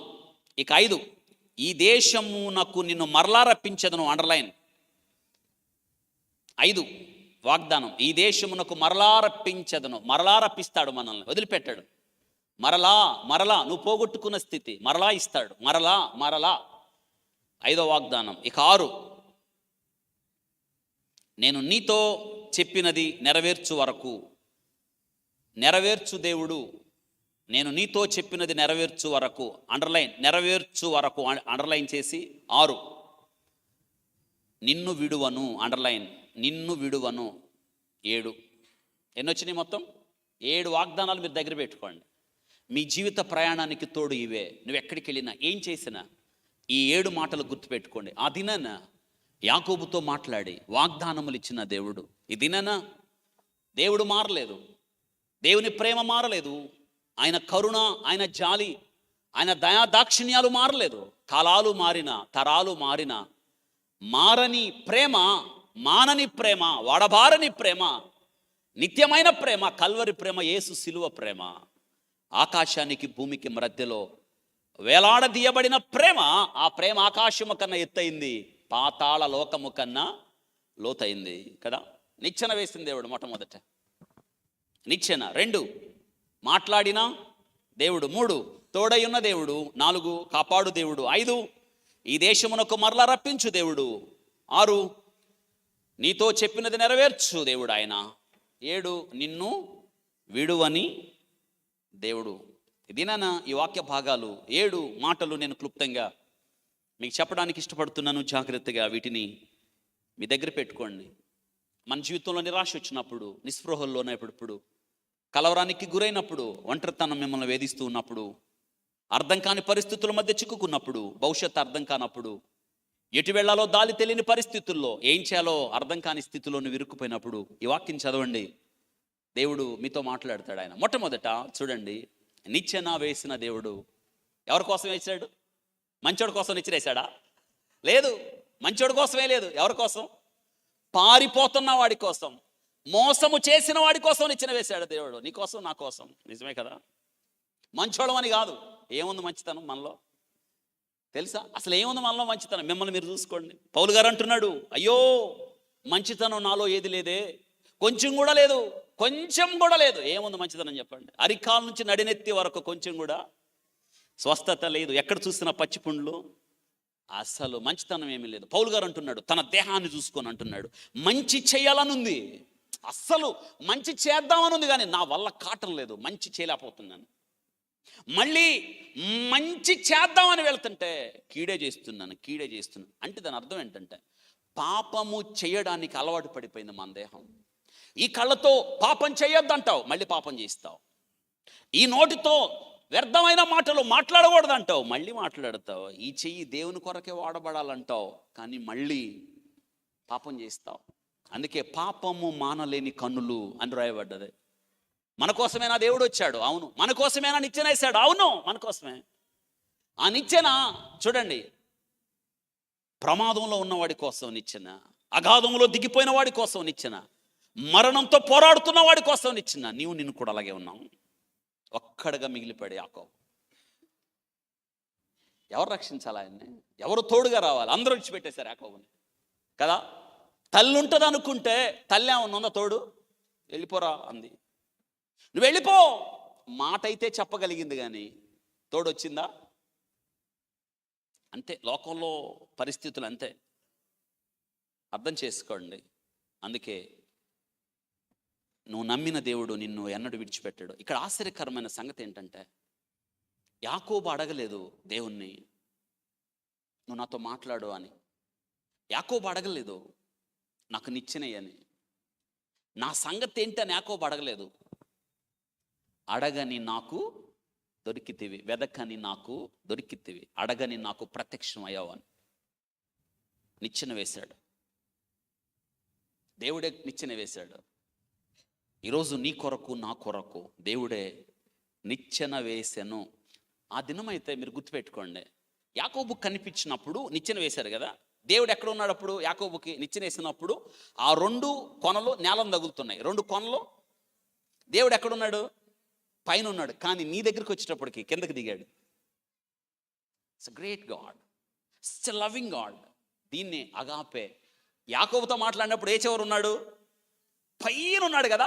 కానీ నీ దగ్గరికి వచ్చేటప్పటికి డౌన్ టు ఎర్త్, ఇన్కార్నేషన్, భూమి మీదకి వచ్చేసాడు in the form of man. ఆ రోజు యాకోబుకు కనిపించినప్పుడు నిచ్చెన పైన ఉన్న దేవుడు మరింతగా దిగాడు, మరింతగా దిగాడు, మరింతగా దిగాడు, మరింతగా దిగాడు. ఎక్కడ దాకా దిగాడంటే, చెట్టు కింద నిలిచి పైనున్న జక్కయ్యని పిలుస్తున్నాడు, జక్కయ్య త్వరగా.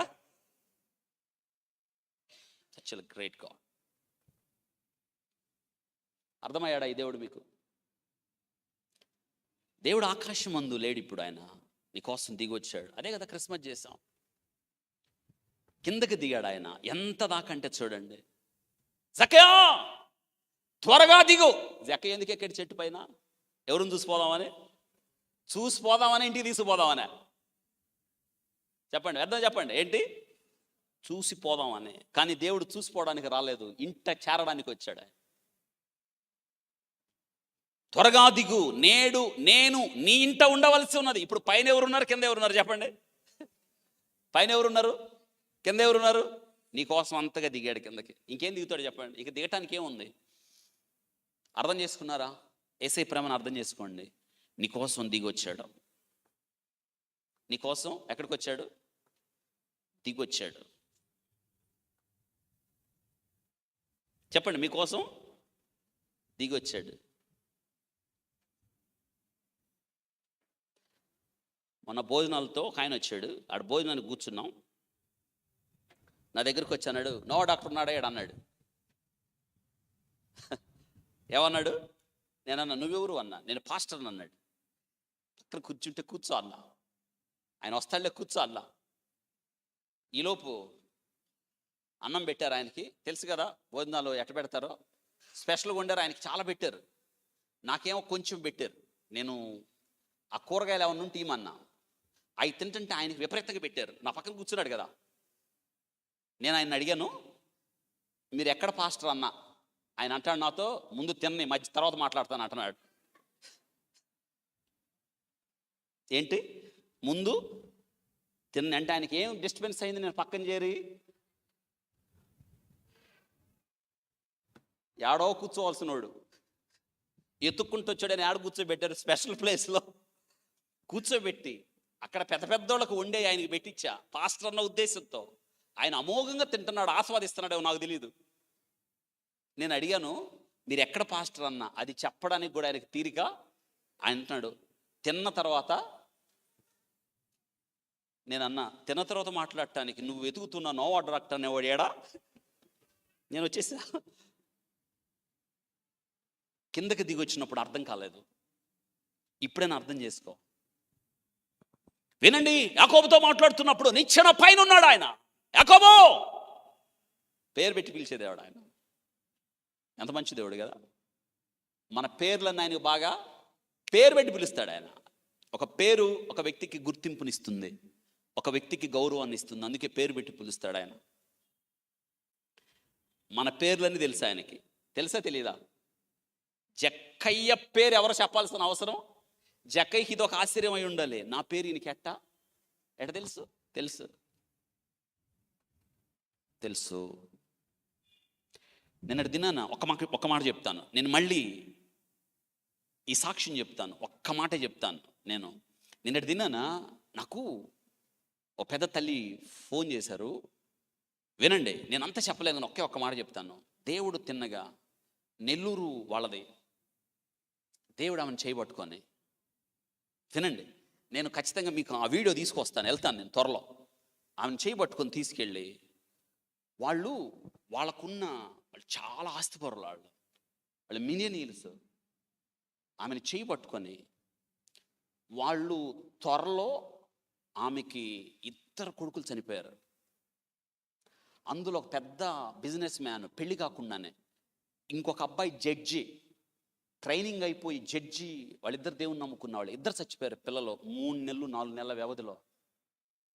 వాళ్ళ భర్త ఆమె 2. ఎందుకు ఇంత ఆస్తులు మనకి? దేనికి? అక్కడున్న 14 ఎకరాలు పేదలకు తలా 2 సెంట్లు ఇచ్చేద్దాం. అది నెల్లూరుకి ఎయిర్పోర్ట్కి వెళ్ళే రోడ్లో అంట, నాకు తెలియదు. అప్పుడు దేవుడు పనిచేద్దాం అనుకున్న సమయంలో ఆమెను చేయి పట్టుకొని, స్వయాన ఆమె జీవితమే మారిపోయింది. చేయి పట్టుకొని ఆ 14 ఎకరాలు ఇప్పుడు ఆ నెల్లూరుకి ఎయిర్పోర్ట్కి వెళ్ళే రోడ్లో, ఇక్కడ నువ్వు నిలబడు అని ఆమెని ఒక కర్ర తీసుకొని దేవుడు స్వయాన 14 ఎకరాల గీత గీశాడంట. ఇది నాకు కావాలి. ఆమెతో మాట్లాడిన మాట, నీ పొలాలు, నీ స్థలాలు, నీ అపార్ట్మెంట్స్, నీ మొత్తం వదిలిపెట్టి ఇక్కడ నువ్వు ఒక చిన్న గుడిసేసుకుని ఉండు, నేను ఇక్కడ ఉండాలి, ఇక్కడ కోరుకుంటున్నాను నేను ఈ స్థలం. ఈ 14 ఎకరాల చుట్టూ ఇది నాకు కావాలి. తెలుసా? ఆమె ఈ మాట విని తనకున్న అపార్ట్మెంట్స్, తనకున్న పెద్ద పెద్ద బిల్డింగ్లు అన్నీ విడిచిపెట్టి ఒక్క ఆమె అడవులో దేవుని కొరకు నిలబడి ప్రార్థన చేస్తుంది. ఇప్పుడు దేవుడు ఆమెను కోరుకున్న స్థలం, వినండి, ఆమె ఆ స్థలంలో విని దేవుడు ఆమెతో చెప్పాడంట, ఇంకా కొన్ని రోజుల్లో నీ భర్తను కూడా తీసుకోబోతున్నాను. భర్త కూడా లేడు, ఇప్పుడు ఒక్కటే ఉంది. 14 ఎకరాల భూమిలో ఆమె ఒక్కటే దేవుని కొరకు పనిచేస్తుంది. ఇప్పుడు మనకు డౌట్ రావచ్చు, ఆ ఒక్కటే ఏం చేస్తుంది అని మనకు డౌట్ వస్తుంది. ఇప్పుడు ఏం చేస్తుందని? ప్రభు ఆమెకు 14 ఎకరాల గీత గీసి, ఈ స్థలాన్ని నేను వాడుకోబోతున్నాను. కాపలా కాస్తుంది. వాళ్ళ బంధువులు అందరూ కూడా పెద్ద పెద్ద బిలియనీర్స్ చెన్నై నుండి వచ్చి ఏడ్చారంట, ఎందుకుంటున్నావు నువ్వు ఇక్కడ, నీకేం తక్కువైంది, ఇవన్నీ విడిచిపెట్టి వచ్చేసాయి, నువ్వు అనుకున్నట్టు పేదలకు పనిచేసాయి. లేదు, ఈ స్థలాన్ని దేవుడు కోరుకున్నాడు. ఆమె ఎక్కువ కూడా చదువుకోవాలా. నేను ఆమెను అడిగాను, నా నెంబర్ నీకు ఎలా తెలుసు, నువ్వు నాకెందుకు ఫోన్ చేసావు? ఆమె అడిగితే, ఆమె ఒకటే ప్రేరేపణ, నీ నెంబరు ఫోన్ చేయని ఒకటే ప్రేరేపణ. అందుకే ఫోన్ చేశాను. ఒకటి, నేను ఫోన్ చేస్తే మీరు ఎత్తుతారన్న సంగతి నాకు తెలుసు. మీరు అసలు సహజంగా నేను అసలు ఫోన్కి అందుబాటులో ఉండను. నేను అన్నాను, నేనేం చేయాలి? నేను దాదాపు 1 గంట సేపు ఆ సాక్షి విన్నాను. ఇట్లా కూడా ఉన్నారా మనుషులు అనిపించింది. నేను అన్నాను, నేను నీ కోసం ఏం చేయాలో చెప్పు, నేను వచ్చి చేస్తా. నువ్వు దేవుని కొరకు అంతగా నువ్వు ఒక ఉద్దేశంతో ఫోన్ చేసావు, నువ్వేమనుకుంటున్నావు నాకు చెప్పు, నేను చేయగలిగింది చేస్తాను నీకు. ఆమె కోరింది, సాధ్యమైన తొందరగా నువ్వు ఒక్కసారి నెల్లూరు రా. నేను సాధ్యమైన తొందరగా నీ దగ్గరికి వస్తా. నువ్వు దేవుని కొరకు ఏం చేయాలనుకుంటున్నావో, ఏ సేవ చేద్దాం అనుకుంటున్నావో అవన్నీ దాచిపెట్టు, నేను వస్తా, నువ్వు నాతో చెప్పు. ఆ పనంతా దేవుడు కోరుకున్న ఆ స్థలంలో ఆ పనంతా నువ్వు శక్తి వంచన చేయడానికి నేను సహాయం చేస్తా. ఒక్కసారి ఆలోచించండి, 100 కోట్లు ఉంది ఆమెకి, నాకేదొద్దయా, దేవుడు నన్ను ఎక్కడున్నామన్నాడు. ఒకసారి ఆలోచించండి. దేవుని ప్రేమను గుర్తిరిగినప్పుడు మనకు లోకం చాలా చిన్నగా కనిపిస్తుంది. ఇక మనం ఏది కోరుకోం. ఈ శ్రేష్టమైన సమయంలో వాక్యం వింటున్నాం. మనం ఏదైతే ఇది కావాలి, అది కావాలి, అది ఉండాలి నాకు అనుకుంటామే, ఏది మేలు చేయదని గుర్తుపెట్టుకోండి. మనకి ఈ యొక్క ఉద్యోగాలు, ఈ సంపాదనలు, ఈ ఆస్తులు, ఈ అంతస్తులు, ఈ పేరు ప్రఖ్యాతులు మనం అనుకుంటాం కదా, దేనికి పనికిరావు. నువ్వు నిజంగా దేవుని యొక్క వాక్యపు వెలుగులో జీవితాన్ని అర్థం చేసుకున్నప్పుడు, దేవుని యొక్క వాక్యము ద్వారా జీవితాన్ని వీక్షించినప్పుడు, జీవితం చాలా చిన్నది. దేవుని కొరకు నువ్వు ఏదైతే చేయాలనుకున్నావు అది గొప్పదే. అర్థం చేసుకోండి. ఈరోజు ఈ వాక్యం ద్వారా నేను జ్ఞాపకం చేస్తున్నాను. అలాంటి సాక్ష్యాలు ఎన్నో. మనమైతే ఆలోచించండి, ఇప్పుడు ఆమెకి నెల్లూరులో ఎన్నో పెద్ద పెద్ద అపార్ట్మెంట్స్ ఉన్నాయి, విడిచిపెట్టేసింది, అప్పగించేసింది. ఇప్పుడు ఆమె ఒక్కటే విచిత్రం ఏంటో తెలుసా, ఆమె 18 ఎకరాలు నాకు సరిగ్గా గుర్తులేదు, ఒక చిన్న పూరిల్లు వేసుకుని అందులో ఉంటుంది. ఇప్పుడు ఆ ప్లేస్లో పెద్ద చర్చి కట్టాలని నా ఉద్దేశం. ఆ అన్ని ఎకరాల్లో ఎంతోమంది, ఇప్పుడు 8th పోర్ట్కి వెళ్ళే రోడ్డు అంటే 1 ఎకరం ఎంత ఖరీదు ఉంటుంది చెప్పండి. దేవుడు కోరుకున్నాడు ఆ స్థలాన్ని, ఆమెను ఉంచుకున్నాడు అక్కడ. దేవుడు కోరుకున్నాడు, ఆమెను ఉంచాడు అక్కడ. ఈరోజు నిన్ను కూడా కోరుకున్నాడు కాబట్టి మీరు ఇక్కడ ఉన్నారు. తెలుసా, దేవుడు కోరుకోకపోతే, దేవుడు మన జీవితంలో ఆ వాత్సల్యత చూపించకపోతే, ఆ కరుణను చూపించకపోతే, మనల్ని జ్ఞాపకం చేసుకోకపోతే ఈరోజు ఇక్కడ ఉండేవాళ్ళం కాదు మనం. అందుకే నిచ్చెన వేసను ఒంటరిగా ఉన్న యాకోబుతో, ఎవరు తోడు లేని యాకోబుతో, ఎవరు మాట్లాడడానికి దగ్గర లేని యాకోబుతో నిచ్చెన వేశాడు. మీరు అర్థం చేసుకోండి, నిచ్చెన వేశాడు అంటే ఆకాశం ఎవరికి దగ్గరగా వచ్చేసింది? ఎవరికి దగ్గరగా? యాకోబుకు దగ్గరగా వచ్చింది. నిజంగా అంటే దేవుడు ఎవరికి దగ్గరగా వచ్చాడు? యాకోబుకు దగ్గరగా వచ్చాడు. నిచ్చెన వేసను అనగా, నిచ్చెన ఎవరికి వేస్తాం? అగాధములోకి దిగిపోయిన వ్యక్తి బయటికి రావడానికి ఏమేస్తాం?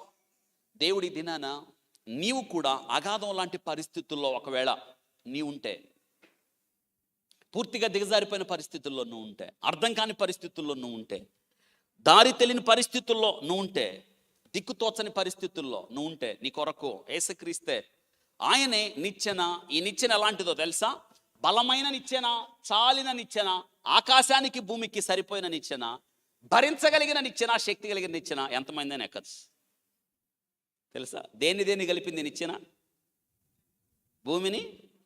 యేసుక్రీస్తు కూడా ఎవరో తెలుసా? ఆకాశ మండలము కంటే మిక్కిలి గ్రేట్ గాడ్ కదా. అంత దేవుడు తెలుసా, అంత గొప్ప దేవుడు, ఆకాశానికి భూమికి సృష్టికర్త ఆయన. ఆకాశ మండలము కన్నా మిక్కిలి హెచ్చైన వాడు ఎవరు పక్కన నడుచుకుంటూ వెళ్ళాడు? పొట్టోడు పక్కన. పొట్టోడు ఎవరు? అసలు చూడండి ఎట్టుంది ఆ సీన్. పొట్టివాడు పక్కన ఎవరు? ఆకాశ మండలము కన్నా దేవుడు మన కొరకు నిచ్చెనగా మారాడు. 2 మాట్లాడిన దేవుడు. రాసుకోండి. 2వ హెడ్డింగ్ మీరు తెలుసుకోండి, మాట్లాడిన దేవుడు. దేవుడు మాట్లాడతాడు. మన దేవుడు ఎవరో తెలుసా? చెప్పండి, ఎవరు? మాటలాడే దేవుడు. 2వ విషయం కూడా, మాటలను ఆలకించు దేవుడు. అందరు చెప్పండి, మాట్లాడే దేవుడు. చెప్పండి, మాటలను ఆలకించే దేవుడు. మీ మాటలన్నీ వింటాడు ఆయన. మీరు తెలుసా, మనం బాధతో ప్రార్థన చేసినప్పుడు ప్రతి మాట వింటాడు, ప్రతి సందర్భాన్ని అర్థం చేసుకుంటాడు. అర్థం చేసుకునే దేవుడు, మాట్లాడే దేవుడు ఆయన. చూడండి, మాట్లాడే దేవుడు, మాటలను ఆలకిస్తాడు, మాట్లాడతాడు ఆయన. ఈరోజు ఈ వాక్యం ద్వారా మనతో మాట్లాడుతున్నాడు. చూడండి, నువ్వేం చేయాలో చెప్తాడు, మనం ఎక్కడికి వెళ్ళాలో చెప్తాడు, మనకు ఆలోచన చెప్పే దేవుడు ఆయన. దేవుడు చూడండి, భయముతో తల్లడిల్లుతున్న యాకోబు ప్రాణభయంతో ఆ రాత్రి గడుపుతున్న యాకోబుతో దేవుడు అంటున్నాడు, యాకోబు మాట్లాడుతున్నాడు, పలకరిస్తున్నాడు. మీరు ఆలోచించండి, ఎవరు లేని చోట మాట్లాడే దేవుడు ఆయన. అందుకే కదా మన దేవుడు ఎవరంటే ఆయన సజీవుడు. ఆయన విగ్రహం కాదు, చెట్టు పుట్ట రాయి రప్ప అంతకన్నా కాదు ఆయన.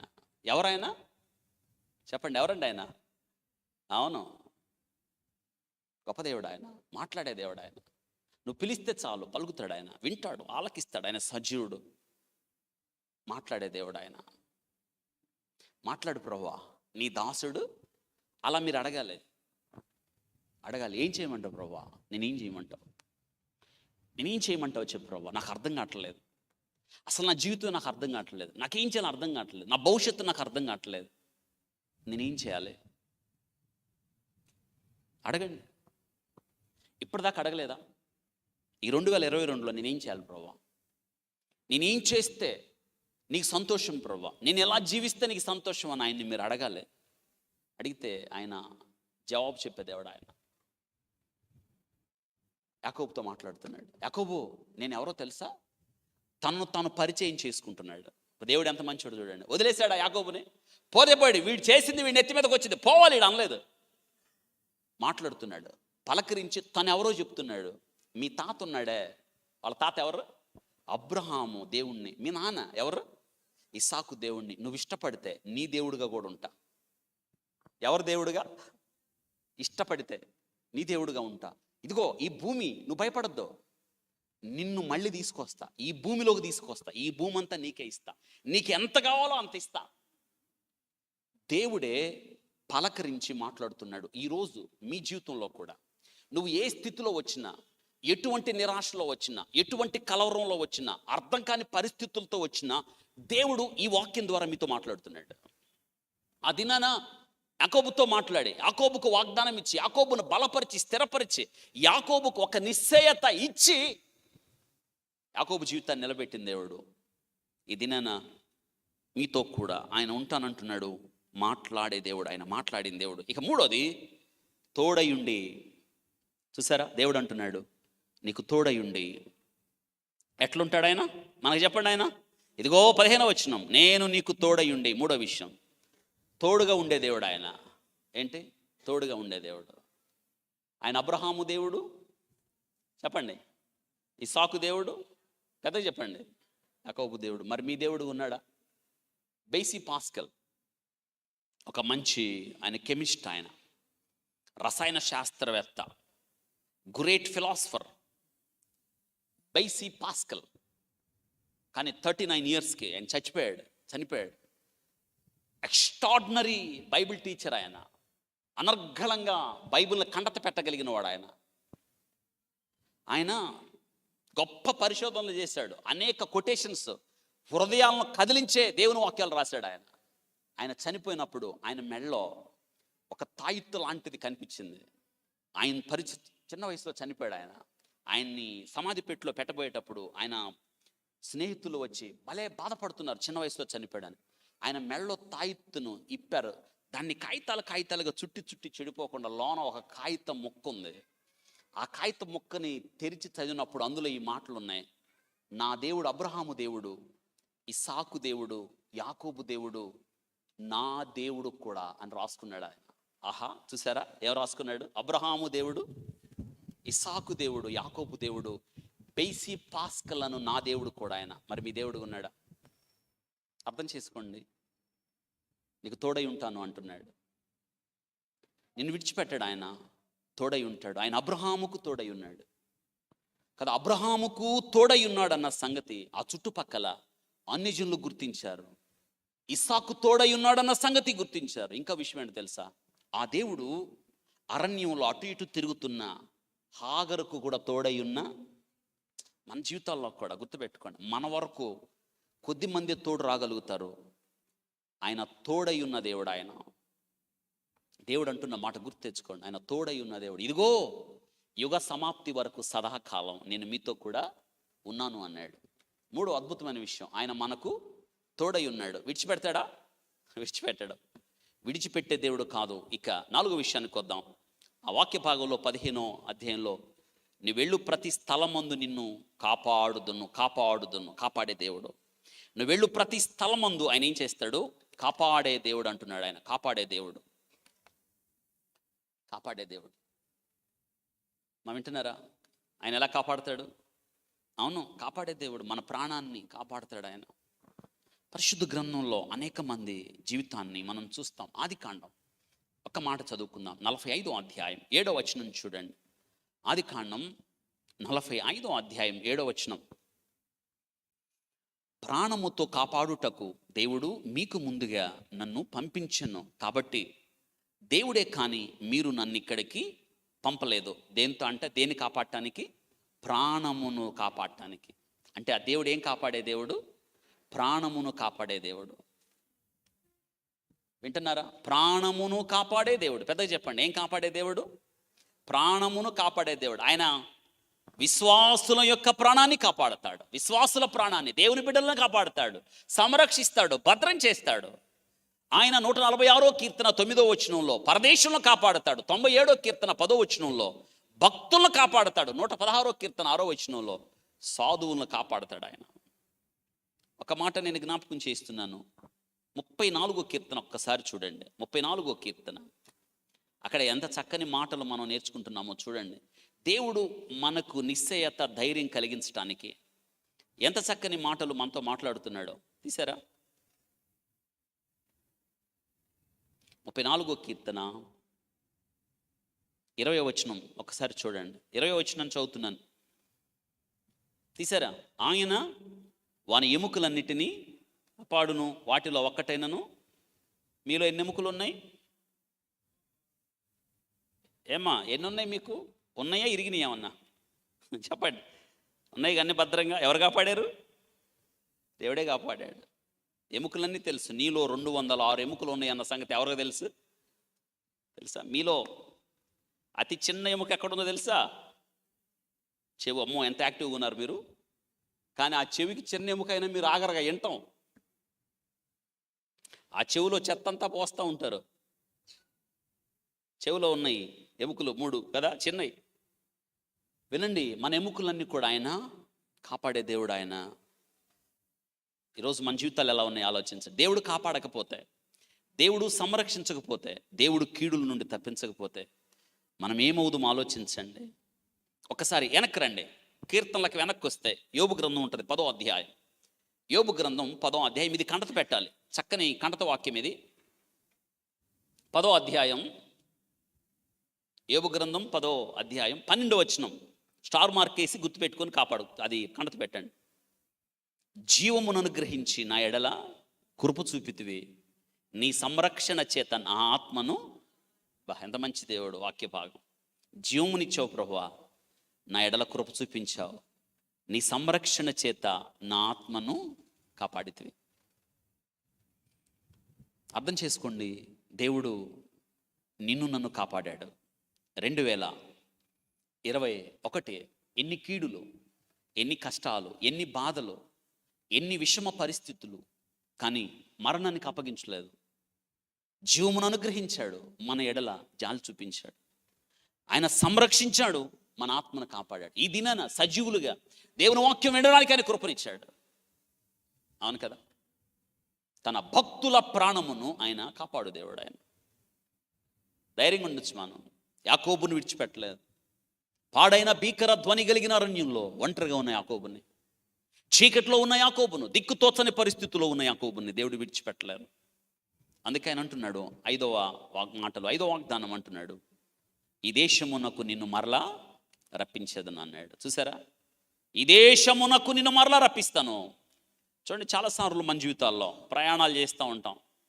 చూడండి, ఆ ప్రయాణాల్లో ఎన్నో సమస్యలు, ప్రయాణాల్లో ఎన్నో ప్రమాదాలు, ఎన్నో ఇరుకులు, ఎన్నో ఇబ్బందులు కదా. వాళ్ళు చాలామంది ప్రయాణంలో తిరిగి రాని లోకాలకు వెళుతున్న వాళ్ళు ఎంతోమంది.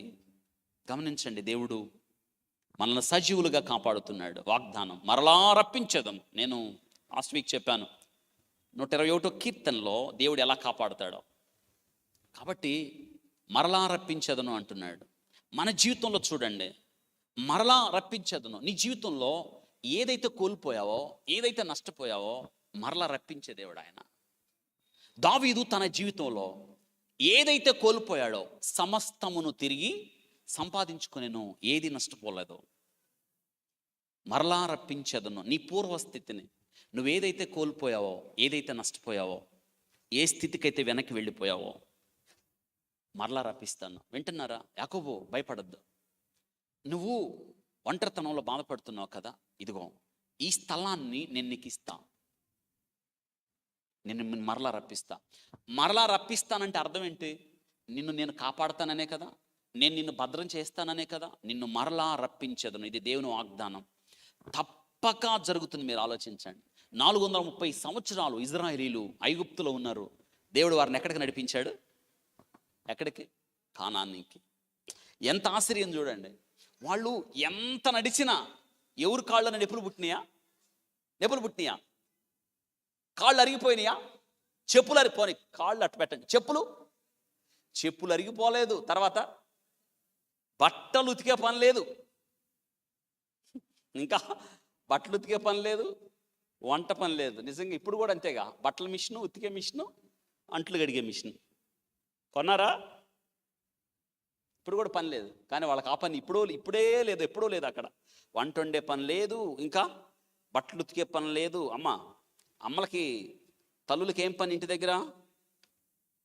ఇయేగా పెద్ద పనులు. వంట, చెప్పండి ఏంటి? కానీ ఆ పని లేదు వాళ్ళకి. ఇంకా విచిత్రం ఏంటి తెలుసా? వాళ్ళ బట్టలు మాసిపోలేదు, పైగా వాళ్ళ చెప్పులు, ఇప్పుడు మన చెప్పులు క్రిస్మస్ కొని ఉంటారుగా, మళ్ళీ అవి కూడా కొంటారు మళ్ళీ క్రిస్మస్కి కొన్న చెప్పులు ఎప్పుడు దాకా వస్తాయి? వచ్చే క్రిస్మస్ దాకా ఉంటాయా? ఉండవు. కానీ వాళ్ళు చూడండి, 40 ఏళ్లలో వాళ్ళకి అరణ్యంలో దేవుడు ఎంత చెప్పులు ఎక్కడ కొనుక్కోగలరు?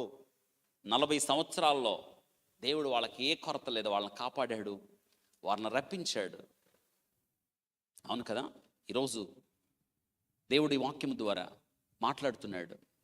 నువ్వు కోల్పోయిన స్థితికి మళ్ళా తీసుకొస్తాడు. నువ్వు గతంలో ఏదైతే నష్టపోయావో, ఏదైతే కోల్పోయావో అవి దేవుడు నీకు ఇవ్వడానికి ఇష్టపడుతున్నాడు. గుర్తుపెట్టుకోండి, ఎన్నడూ ఆయన నిన్ను విడిచిపెట్టాడు. ఇజ్రాయేలీల తర్వాత 70 సంవత్సరాలు బబులోను చెరకు వెళ్ళారు. అయినా దేవుడు వాళ్ళను రప్పించాడు. కను పాప వలె వారిని ఆయన కాపాడుతాడు. కాబట్టి దేవుడు నిన్ను విడిచిపెట్టలేదు, నిన్ను మరలా రప్పించి. ఇక అద్భుతమైన విషయం, 6వ విషయానికి వస్తున్నాం మనం. నేను నీతో చెప్పినది నెరవేర్చు వరకు. ఆయన మాట ఇచ్చినప్పుడు ఖచ్చితంగా ఏం చేస్తాడు? అవును, ఆదికాండం 21వ అధ్యాయం, నేను నీతో చెప్పినది నెరవేర్చు వరకు. ఆదికాండం 21వ అధ్యాయంలో మొదటి 2 వచనాలు చదువుకుందాం. యెహోవా తాను చెప్పిన ప్రకారం షారాను దర్శించను. ఏంటంటే తాను చెప్పిన ప్రకారము ఎవరిని దర్శించాడు? షారాను దర్శించును. యెహోవా తానిచ్చిన మాట చొప్పున, మళ్ళీ తానిచ్చిన మాట చొప్పున షారాను గురించి చేశాను. తానిచ్చిన మాట చొప్పున. కాబట్టి మాట ఇచ్చాడు అంటే ఆయన ఎవరు? మాట నెరవేర్చే దేవుడు అండి. ఆయన మాట నెరవేర్చే దేవుడు ఆయన. ఈరోజు మనం ఎంత ధన్యులు, అంత గొప్ప దేవుణ్ణి మనం కలిగి ఉన్నాం కదా. సంఖ్యాకాండం, ఇది కంటత పెట్టాలి, మళ్ళీ మీరు స్టార్ మార్క్ వేయండి. సంఖ్యాకాండం 23వ అధ్యాయం 19వ వచనం. చక్కని కంటత వాక్యం, సండే స్కూల్లో ఖచ్చితంగా నేర్పిస్తారు ఇది. సంఖ్యాకాండం 23:19 మీరు ఈరోజు కంటత చేయండి. తీసారా? సంఖ్యాకాండం 23వ అధ్యాయం 19 వచ్చిన అక్కడ స్టార్ మార్క్ వేసి నోట్ చేయండి. ఇంటికి వెళ్ళిన తర్వాత మీ నోట్స్లో రాసుకోండి, కంటత పెట్టాలి. ఇది దేవుడు అబద్ధం ఆడుటకు ఆయన మానవుడు కాదు, పశ్చాత్తాపడుటకు ఆయన నరపుత్రుడు కాదు. ఆయన చెప్పి చేయకుండునా, ఆయన మాట ఇచ్చి స్థాపించకుండునా. కంటత వాక్యం ఇది. నిజమే కదా. దేవుడు అబద్ధం ఆడుటకు మానవుడు కాదు, పశ్చాత్తాపడుటకు ఆయన నరపుత్రుడు కాదు. ఆయన చెప్పి చేయకుండా, మాట ఇచ్చి స్థాపించకుండా. యెహోవా మాటలు పవిత్రమైనవి, గుర్తుపెట్టుకోండి. అవును, ఆయన మాటలు మిక్కిలి స్వచ్ఛమైనవి అంటున్నాడు.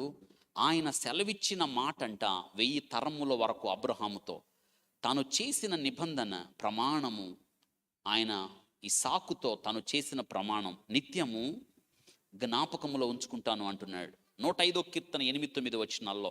కాబట్టి మనం గుర్తుపెట్టుకోండి, ఆయన మనతో చెప్పింది ఒక వాగ్దానం ఇస్తే ఆయన దాన్ని నెరవేర్చు దేవుడు. అర్థమైందా?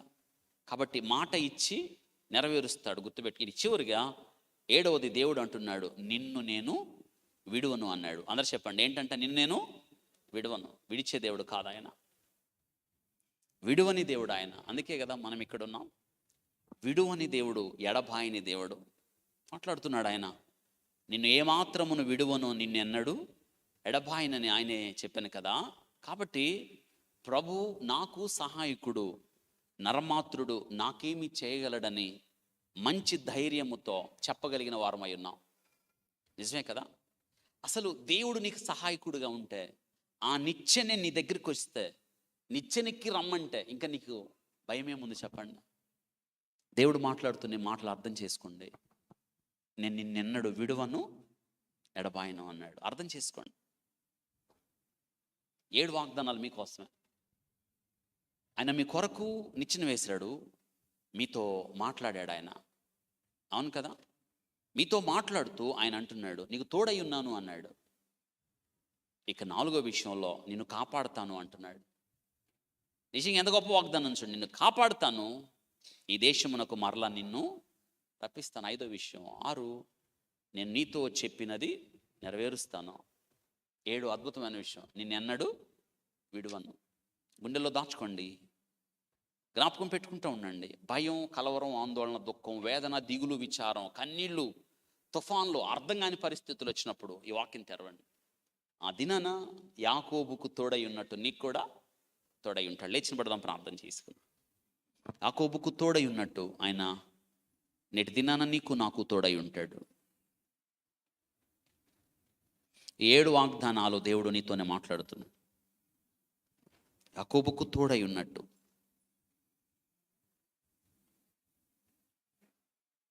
నిచ్చెన వేశాడు. ఇది నానా యేసుక్రీస్తు ప్రభు మన కొరకు నిచ్చెనగా మారాడు. ధైర్యంగా ఉండొచ్చు మనం. దేవుడు అంటున్నాడు, నిన్నేమాత్రం విడువను, నిన్ను ఎడబాయను. ఆయనే చెప్పాను కదా. కాబట్టి ప్రభు నాకు సహాయకుడు, నరమాత్రుడు నాకేం చేయగలడని మంచి ధైర్యంతో మనం చెప్పగలం. పరిశుద్ధుడా, స్తోత్రాలు. మీరు మాకు ఇచ్చిన ఈ దైనకరమైన స్థితిని బట్టి స్తోత్రాలు. అదినా పాడైన భీకర ధ్వని కలిగిన అరణ్యంలో యాకోబు ఒక్కడే ప్రభా నిలిచిపోయినప్పుడు మీరు ప్రభా నిచ్చెన వేసి యాకోబుతో మాట్లాడి వాగ్దానాలు ఇచ్చారు. ఈ దినాన మీరు మాతో ప్రభా ఈ వాగ్దానాలన్నీ కూడా నెరవేర్చడానికి ఇష్టపడుతున్నందుకు స్తోత్రాలు. వాక్యం విన్న మీ బిడ్డలందరం దీవించండి, బలము శక్తి అనుగ్రహించి మీ కొరకు వాడుకొనండి. విత్తబడిన వాక్యం ప్రియబిడ్డల హృదయాల్లో నీరు కట్టి ఫలింప చేయండి. మహిమ, ఘనత, ప్రభావాలు మీరే పొందమని దీవించి ఆస్వాదించమని యేసు నామములో అడిగి వేడుకుంటున్నాం తండ్రి. ఆమేన్, ఆమేన్.